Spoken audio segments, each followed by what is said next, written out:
Bismillahirrahmanirrahim. Assalamualaikum warahmatullahi wabarakatuh. Yang kami hormati dosen pengampu mata kuliah Ibu Tias Bebtiana Sari MPSI Psikolog.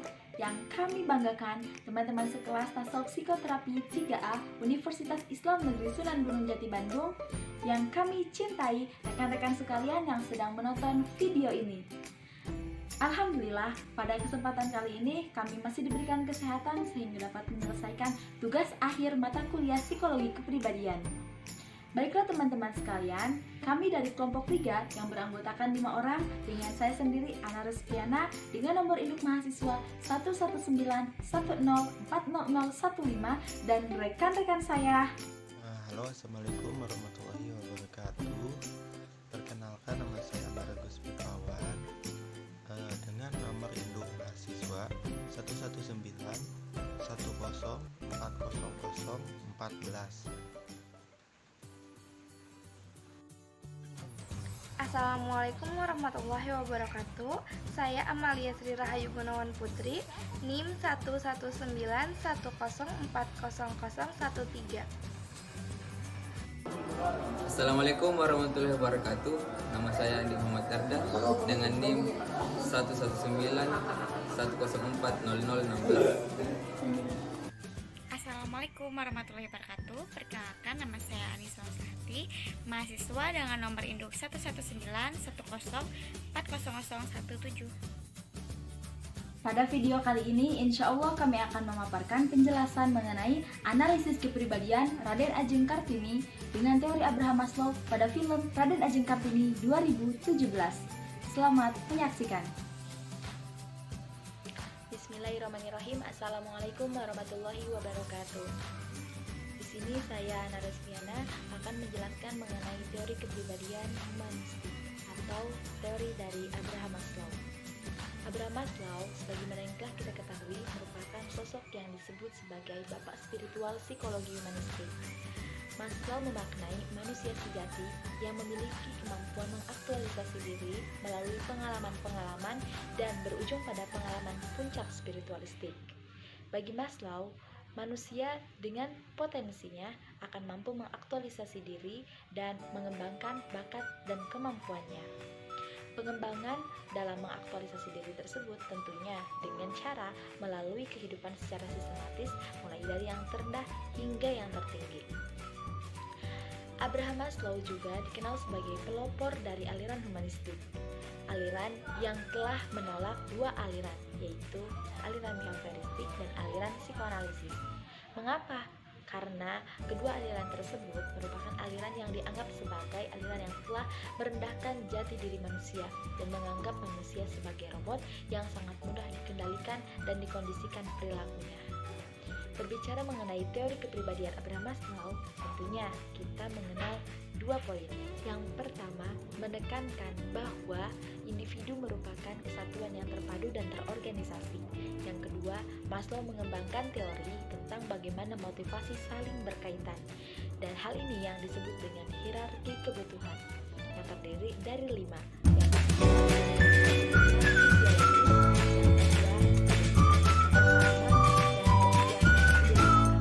Dan kasih sayang, yang kedua kebutuhan harga diri, dan yang kelima kebutuhan aktualisasi diri. Itulah mengenai teori kepribadian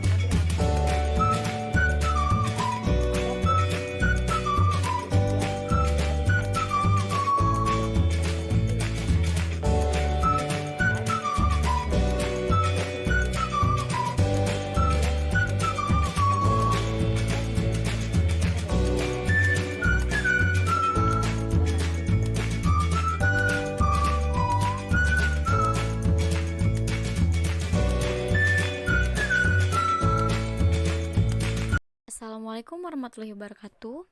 Perkenalkan, nama saya Anissa Hati. Saya akan mereview film Raden Ajeng Kartini. Raden Ajeng Kartini yang merupakan sosok perjuangan kesetaraan antara pria dan wanita. Sosok Kartini digambarkan sebagai seorang pemberontak dan tak segan melawan orang yang menantangnya di saat ia tidak melakukan sesuatu yang salah. Seperti saat ia melawan kakaknya yang berusaha memisahkan kamarnya dari ibu kandungnya. M.A. Ngasirah yang tidak berstatus bangsawan seperti dirinya dan mengharuskannya untuk memanggil Kartini dengan panggilan Doro Ayu. Kisah berlanjut saat ia dipinggit karena sudah mulai memasuki masa pubertasnya. Ia diharuskan untuk terus tinggal di rumah dan mempelajari tata krama seperti perempuan lainnya, sembari menunggu laki-laki yang datang untuk meminangnya. Padahal dari lubuk hatinya yang terdalam, Kartini ingin mengenyam pendidikan setinggi-tingginya hingga sampai ke negeri Belanda. Namun, Kartini tidak tahan melakukan semua hal itu. Banyak pikiran yang berkecamuk di kepalanya, seperti kenapa perempuan harus melakukan hal ini? Kenapa perempuan tidak bisa belajar seperti laki-laki? Dan pikiran yang lainnya. Suatu hari, kakak Kartini, Sosro Kartono, memberikan kunci lemarinya yang berisi buku-buku sebelum ia pergi ke Belanda. Kartini yang kemudian membaca buku-buku pemberian kakaknya berhasil membuat pikirannya tidak terpenjara dengan berbagai macam khayalan yang divisualisasikannya secara nyata. Sampai pada bagian di mana adiknya, Kardinah dan Rukmini, masuk ke kamar Kartini untuk dipingit. Kartini pun mengajak dua adiknya itu untuk membantu memperjuangkannya. Ia ingin mendobrak tradisi bahwa sebenarnya perempuan wajib mendapatkan hak yang sama untuk bagian pertama, yakni struktur kepribadian sebagaimana yang telah dijelaskan sebelumnya. Abraham Maslow berpendapat bahwa struktur kepribadian itu dipengaruhi oleh 5 kebutuhan yang disebut dengan kebutuhan hierarki, yang terdiri dari 5 kebutuhan fisiologis, kebutuhan rasa aman, kebutuhan cinta dan kasih sayang, dan kebutuhan harga diri, serta kebutuhan aktualisasi diri. Pertama, kebutuhan fisiologis. Pada film Raden Ajeng Kartini ditunjukkan oleh adanya pemenuhan kebutuhan makanan sehari-hari. 2. Kebutuhan rasa aman. Kebutuhan yang kedua menurut teori Abraham Maslow adalah kebutuhan akan rasa aman. Setiap manusia memerlukan kebutuhan keamanan, stabilitas perlindungan, keadilan, dan bebas dari adanya rasa takut, gelisah, dan cemas. Dan dalam film ini menggambarkan adanya rasa takut, cemas, dan rasa gelisah yang dialami Raden Ajeng Kartini, yang harus mengalami pingitan di dalam kamarnya, sehingga rasa kebebasan untuk bisa mendapatkan kesetaraan pendidikan yang lebih tinggi seperti laki-laki yang bisa sekolah menjadi hambatannya. Kebutuhan akan memiliki dan dicintai digambarkan pada film Raden Ajeng Kartini ditunjukkan oleh orang-orang yang mendukung beliau dalam menggapai cita-citanya seperti Raden Ajeng Rukmini, Kardinah, dan orang-orang terutama ibu kandung dari Raden Ajeng Kartini untuk mendirikan sekolah bagi rakyat pribumi. Kebutuhan akan penghargaan harga diri. Kebutuhan penghargaan dan harga diri juga digambarkan dalam film Raden Ajeng Kartini, yakni pada saat Kartini mulai berkorespondensi kepada kawannya di negeri Belanda. Kemudian surat yang ditulisnya justru diterbitkan oleh Hollands Lely, majalah wanita Belanda. Surat-surat yang ditulis oleh Kartini mendapatkan sambutan apresiasi luar biasa oleh masyarakat Belanda dan mendapatkan sambutan luas termasuk Insinyur H.H. van Col dan istrinya Nelly van Col. 5. Kebutuhan aktualisasi diri. Kebutuhan ini muncul setelah kebutuhan yang lainnya terpenuhi. Setiap orang harus berkembang sesuai dengan kemampuannya. Kebutuhan fisiologis untuk menumbuhkan, mengembangkan, dan menggunakan kemampuan disebut aktualisasi diri. Wujud dari pemenuhan kebutuhan tersebut dilakukan dengan usaha dan keinginan tokoh Kartini dalam film untuk melepas dari belenggu pingitan bagi wanita Jawa dan kegigihannya untuk bisa mengenyam pendidikan lebih tinggi sehingga dapat mewujudkan cita-cita beliau mendirikan sekolah pribumi. Saya Amalia Sri Rahayu Gunawan Putri akan menjelaskan dinamika kepribadian menurut Abraham Maslow. Menurut Maslow, sebuah perilaku terjadi karena semata-mata untuk memenuhi kebutuhan dasar yang 5. Yang pertama, kebutuhan dasar fisiologi dan psikologi. Yang kedua, kebutuhan dasar keamanan. Yang ketiga, kebutuhan cinta dan keberadaan. Yang keempat, kebutuhan penghargaan. Dan yang kelima, aktualisasi diri. Analisis dinamika kepribadian Raden Ajeng Kartini.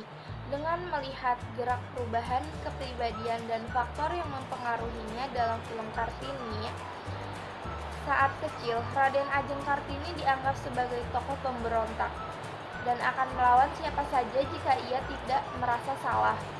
Seperti halnya saat ia dipisahkan dengan ibunya, karena ibunya bukanlah dari keturunan bangsawan dan ibunya dijadikan pembantu. Kemudian, saat ia sudah memasuki masa dewasa, ia menjadi perempuan yang sangat berambisi untuk memperjuangkan kesamarataan perempuan dan laki-laki dalam pendidikan. Ada dua faktor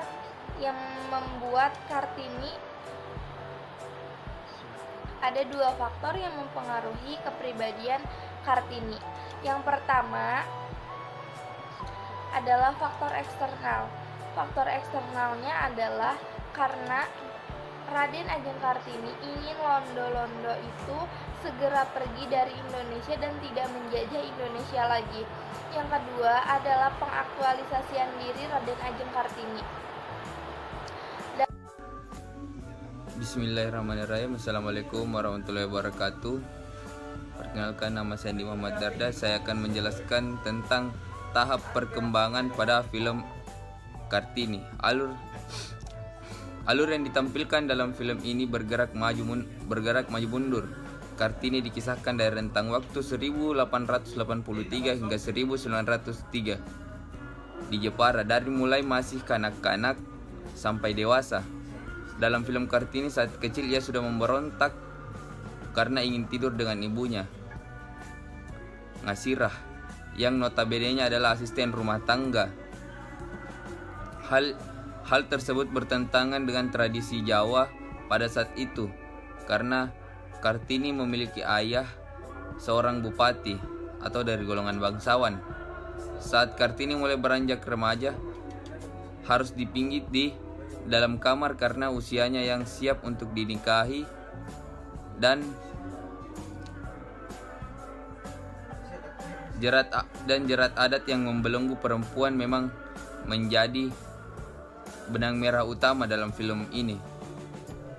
Setelah harus dipisahkan dengan sang ibu, ketika Raden Ajeng Kartini harus merasakan pengalaman tak mengenakan, karena ketika ia memasuki masa pingitan, masa-masa ketika seorang perempuan harus belajar menjadi seorang perempuan seutuhnya, nyatanya tak bisa melewati masa-masa ini.